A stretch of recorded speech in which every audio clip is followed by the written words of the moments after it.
کیا انسان یہ گمان کرتا ہے کہ اسے بھی یوں ہی چھوڑ دیا جائے گا؟ کوئی زندگی میں اس سے پوچھنے والا نہیں ہوگا، اپنی مرضی سے کھائے گا، مرضی سے پیے گا، مرضی سے سوئے گا، مرضی سے جاگے گا، مرضی سے حقوق ادا کر۔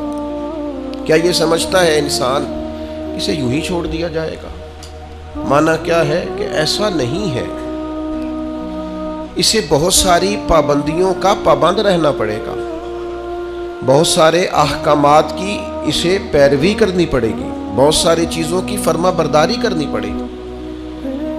ہر مال اس کا نہیں ہے، اسے حلال اور حرام کی تمیز پیدا کرنی پڑے گی۔ ہر بات جو اس کی ذہن میں آئے گی یہ کہہ نہیں دے گا، بلکہ اسے سوچ کر بولنا پڑے گا۔ اسے یوں ہی نہیں چھوڑ دیا جائے گا، اس پر پابندیاں رکھی جائیں گی، اور پھر جو اعمال یہ کرے گا ان اعمال کے اثرات بھی مرتب ہوں گے اس کی زندگی میں۔ نیکی کرے گا تو اس کا حسن پائے گا، زندگی میں سکون آئے گا، اطمینان آئے گا۔ اگر اپنی زندگی کے اندر یہ گناہ کرے گا، اللہ کی نافرمانی کرے گا تو وَمَنْ أَعْرَضَ عَنْ ذِكْرِي فَإِنَّ لَهُ مَعِيشَةً ضَنْكَ۔ اللہ فرماتے ہیں میری یاد سے منہ موڑ لو گے تو زندگی تنگ ہو جائے گی، دشواری ہوگی، تمہاری معیشت تمہارے لیے مشکلات کا شکار ہو جائے گی۔ یہ نہیں ہے کہ انسان کو یوں ہی چھوڑ دیا جائے گا۔ اور پھر اسی آیت کا معنی یہ بھی بیان کیا ہمارے مفسرین نے کہ ایسا نہیں ہوگا کہ قیامت نہیں سجے گی، یہ نہیں ہوگا کہ جزا و سزا کا میدان نہیں لگے گا۔ اگر وقوع قیامت ہی نہ ہو، قیامت کا میدان ہی نہ لگے، تو کیا جس نے ظلم سہا ہے اور اس امید پر چلا گیا ہے کہ قیامت میں بھی فیصلہ ہونا ہے، تو پھر تو اس کے ساتھ ناانصافی ہو گئی۔ اگر صبح قیامت میدان ہی نہ لگے، وقوع قیامت ہی نہ ہو، تو ظالم جو زندگی بھر ظلم کرتا رہا، جبر کرتا رہا، اور کمزور لوگ اسے سزا نہ دے سکے، تو وہ قیامت میں بھی یوں ہی دندناتا پھرے۔ قیامت کے میدان کا لگنا، جزا اور سزا کا ہونا، یہ عقلاً بھی ضروری ہے، نقلاً بھی ضروری ہے۔ صبح قیامت جب اللہ کی بارگاہ میں لوگ کھڑے کیے جائیں گے تو اس موقع پر جزا و سزا کا تصور اور عقیدہ اسلام کا بنیادی عقیدہ ہے۔ جو بندہ یہ کہے کہ میں قیامت یا آخرت کو نہیں مانتا، وہ بندہ مسلمان نہیں ہے۔ اللہ کو ماننے کے ساتھ ساتھ رسول اللہ صلی اللہ تعالی علیہ وسلم کو ماننے کے ساتھ ساتھ آخرت پر یقین رکھنا اسلام کا بنیادی عقیدہ ہے، اور یہ وہ عقیدہ ہے جو انسان کی زندگی میں انقلاب پیدا کر دیتا ہے۔ جس بندے کو تصور ہونا کہ مجھے کھڑا کیا جائے گا، مجھ سے باز پرس ہوگی، مجھ سے حساب لیا جائے گا، مجھ پر وہ ایک دانشور نے لکھا ہے کہ ایک مالک کا اپنے ملازم پر بہت زیادہ اعتبار ہو گیا تھا، تو اس نے پھر اس سے پوچھنا چھوڑ دیا کہ آج کتنی آمدن ہوئی ہے، کتنی بچت ہوئی ہے، کتنے اخراجات ہوئے ہیں۔ تو وہ جو اس کا ملازم تھا وہ بڑا نیک آدمی تھا، اس نے ایک دن کہا کہ صاحب وہ آپ پوچھا کرتے تھے ہر شام کو کہ آج کیا کمایا، کیا خرچ کیا، اور ہمارے پاس نتیجتاً آمدن کیا رہی اور نفع کیا رہا، تو آپ پوچھ نہیں رہے۔ اس نے کہا یار سالوں گزر گئے، اب میرا بڑا اعتبار ہے تیرے اوپر، اب میرا بڑا یقین ہو گیا ہے، لہذا میں اب سمجھتا ہوں کہ کوئی ضرورت نہیں ہے۔ تو کہتے ہیں وہ کرسی سے اٹھ کے اس کے پیروں میں بیٹھ گیا۔ اس نے کہا مہربانی کر، میرے اوپر اعتبار نہ کر۔ کیا مطلب؟ کہنے لگے یہ تو میرے اوپر اعتبار کر کے مجھے میرے نفس کے حوالے کرنا چاہتا ہے، تو مجھے میری خواہشات کے سپرد کرنا چاہتا ہے کہ میں جو میرے من میں آئے کروں۔ مجھ سے پوچھا کر، کوئی پوچھنے والا ہو نا تو انسان اعتدال میں رہتا ہے۔ مجھ سے سوال جواب کیا کر، کوئی سوال جواب کرنے والا ہو تو انسان کو تصور رہتا ہے۔ مجھے میرے نفس کے سپرد نہ کر، ورنہ یہ تو مجھے گمراہ کر دے گا، یہ تو خواہشات کا فتنہ ہے جو مجھے الجھا ڈالے گا۔ میرے عزیز یاد رکھیے گا، اگر کوئی پوچھنے والا نہیں ہوتا، اگر سوال جواب نہیں ہوتے، اگر بات چیت نہیں ہوتی، تو بہت سارے لوگ ایسے ہیں جو ٹھیک ہوتے ہیں پر بگڑ جاتے ہیں۔ آپ نے جس آدمی کو گلے پہ بٹھایا ہے اور پھر آپ نے پوچھا نہیں ہے، چلیں آپ نے اعتبار ہی کیا ہوگا، لیکن جو اس بندے کا آپ نے نقصان کیا اسے فتنے میں ڈالا ہے، دنیا اور آخرت تباہ کر دی اس کی. آپ کو چاہیے تھا باز پرس کرتے، خیال کرتے، سوال اٹھاتے، پوچھتے یہ کیا ہوا. وقتی طور پر یہ چیز بری لگتی ہے لیکن یہ بڑی فائدہ مند ہوتی ہے. اس کے اندر بڑی ساری چیزیں پنہا ہیں. قیامت کے دن اللہ تعالیٰ اپنے بندوں سے سوال پوچھے گا. اور قربان جائیں میرے نبی پاک علیہ السلام نے فرمایا ہاں وہ پوچھے گا. اور جب تک 5 چیزوں کا تم جواب نہیں دو گے تمہیں قدم نہیں اٹھانے دے گا. یا رسول اللہ کون کون سی 5 چیزیں؟ فرمایا اللہ پوچھے گا تم سے بتاؤ عمر کہاں گزاری. بولو میں نے زندگی دی، صحت دی، عافیت دی، کہاں کہاں بتا کے آئے وقت. اور اسی پر دوسرا سوال یہ کرے گا مالک کہ عمر کا بہترین حصہ تھا جوانی کا، جب تھکاوٹیں نہیں ہوتی تھی، جب کھڑا رہا جا سکتا تھا، محنت مشقت جد و جہد ہو سکتی، وہ بہترین حصہ جوانی کا کہاں گزارا. تیسرا سوال مالک کرے گا بتاؤ نا مال کہاں سے کمایا. اور چوتھا سوال یہ تھا کمانے کے بعد بھی مالک تم نہیں تھے، گویا دیا تو میں نہیں تھا نا، تو بتاؤ پھر لگایا کہاں پہ تھا، خرچ کہاں پہ کیا. ثم لتسألن یومئذ عن النعیم. ایک ایک نعمت کے بارے میں اللہ پوچھے گا. اور 5واں سوال اللہ پوچھے گا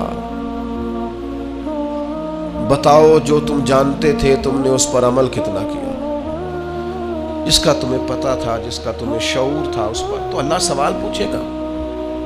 اب یہ کیوں سوال ہوں گے وقوع قیامت میں؟ یہ کیوں پوچھا جائے گا کہ قیامت کے دن کی جزا سزا کا خوف ہو بندے پر. اسلام ویسے اپنے ماننے والوں کو بے خوف رکھتا ہے. لا خوف علیہم ولا ہم یحزنون. اللہ کے دوستوں کو خوف غم نہیں ہوتا.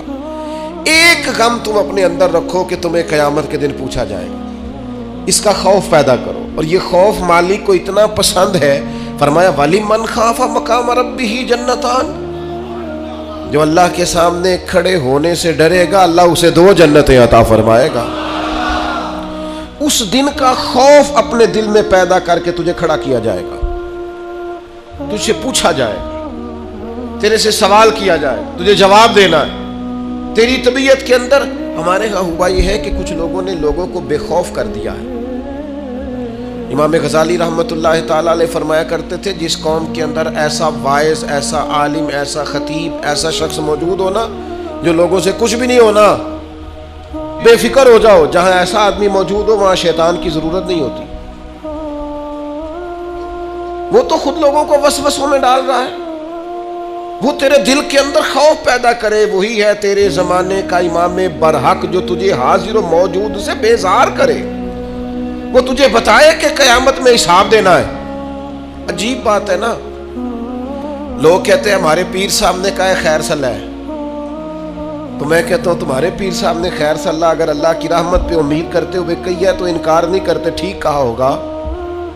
پر تمہارے پیر صاحب نے کہا خیر ہے کچھ بھی نہیں ہونا، تو نبی پاک نے تو اتنا ڈرایا صحابہ کو کہ وہ کانپا کرتے تھے،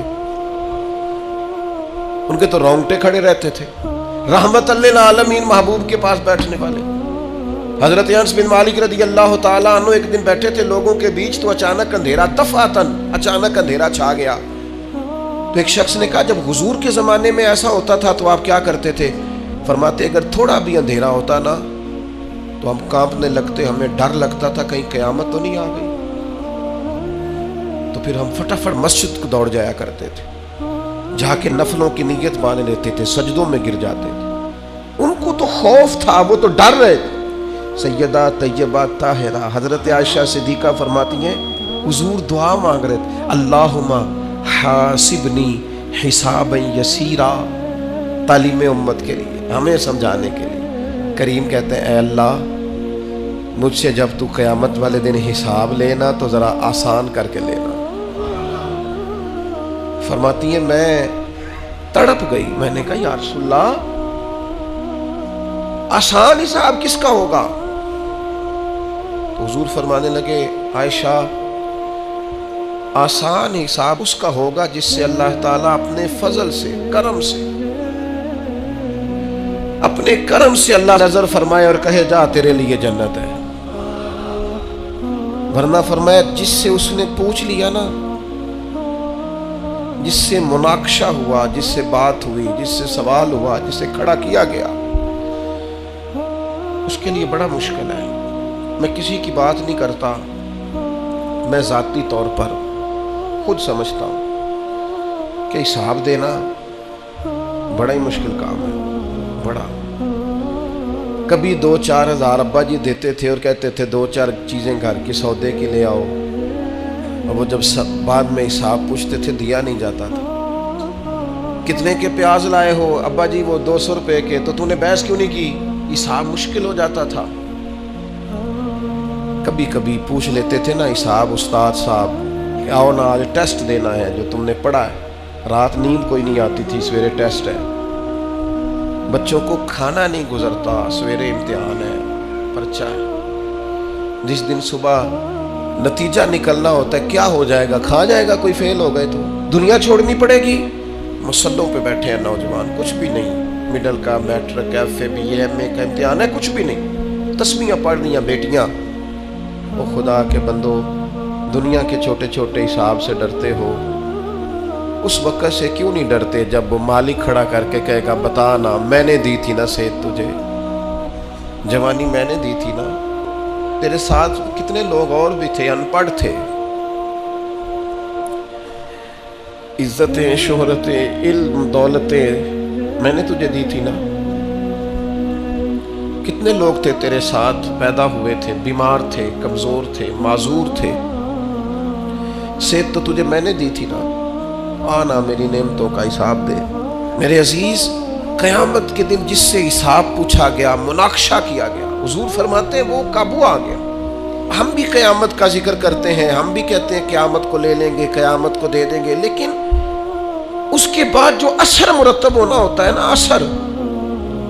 ترمذی میں حدیث ہے، 2 صحابہ کے درمیان نزاع پیدا ہو گیا زمین کے وراثت کے ایک مسئلے پر۔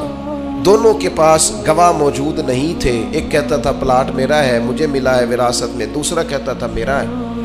اگرچہ اللہ تعالیٰ نے محبوب پاک علیہ السلام کو غیب کے خزانوں کی کنجیاں دی ہیں، پر ہمیں سمجھانے کے لیے نبی کریم علیہ السلام ان سے فرمانے لگے، ہو سکتا ہے آج تم میں سے کوئی زیادہ تیز بولے، زیادہ بات بنانی اسے آتی ہو، زیادہ سلیقے سے قائل کرنا آتا ہو، اور آج زیادہ اچھے طریقے سے وکالت کر کے وہ اپنے حصے میں فیصلہ لے جائے کسی سے۔